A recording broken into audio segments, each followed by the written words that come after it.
Kailangan natin siyang iligaw sa kung saan. At saan siya nakakakuha ng buhok para paglaruan niya? Nakakatakot.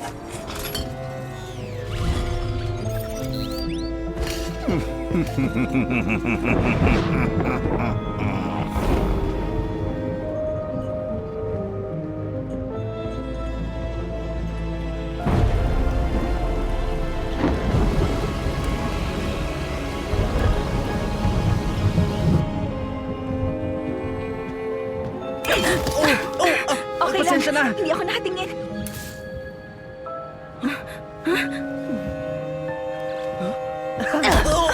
Tumabik ka nga dyan. Ay, Tessa. Ay, nako. May isa na naman.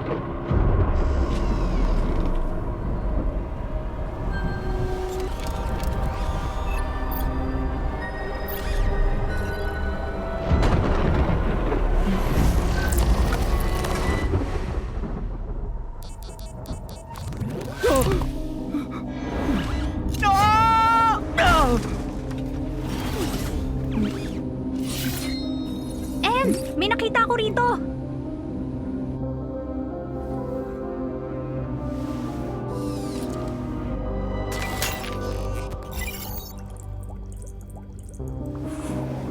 Ang weird yan at nakakabahala. Tumigil ka. Kayo nga siguro ang may gawa nito. Hindi ko pa nga nakikita yung simbolo na yan. Gusto mo ng autopsy para malaman natin? Anong nakita nyo? Alam mo bang sombrero yan ng piloto?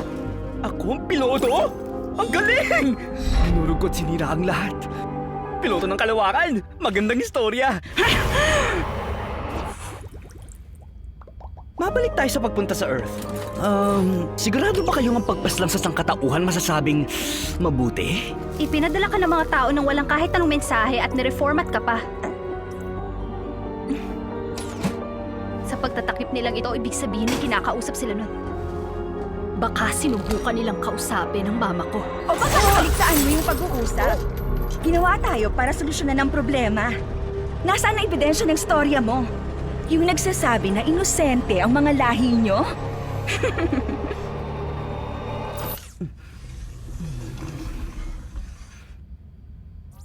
Kumukuha si Jane ng utos mula sa kung sino.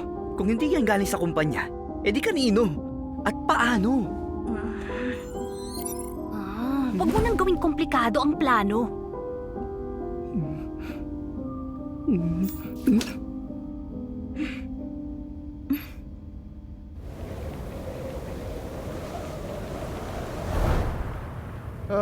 Ayusin mo na lang kasi. Oops, alam mo na malaking banta ito sa seguridad natin. Kaya mo na yan. Ladder bought 5,000? Ay, pakiusap. Huwag mo nang isaray ang ilaw. Ay.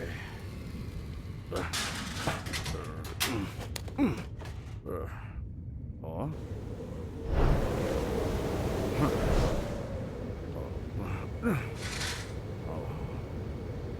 Oh?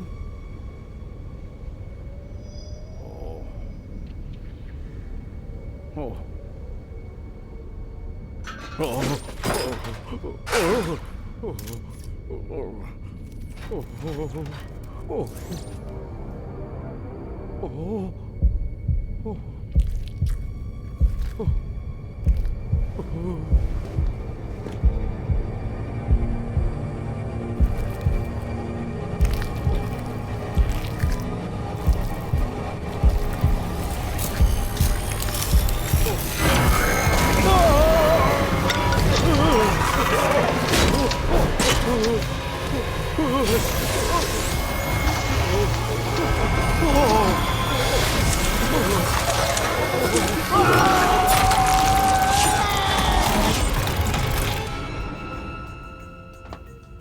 Mr. Dorman, absent na naman.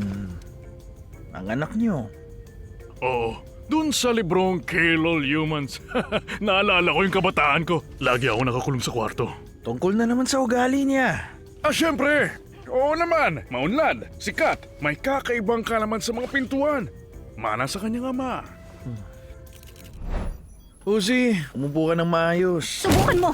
Uzi, bumalik ka sa sistema mo. Subukan mo! Nya! Sinimulan ko to.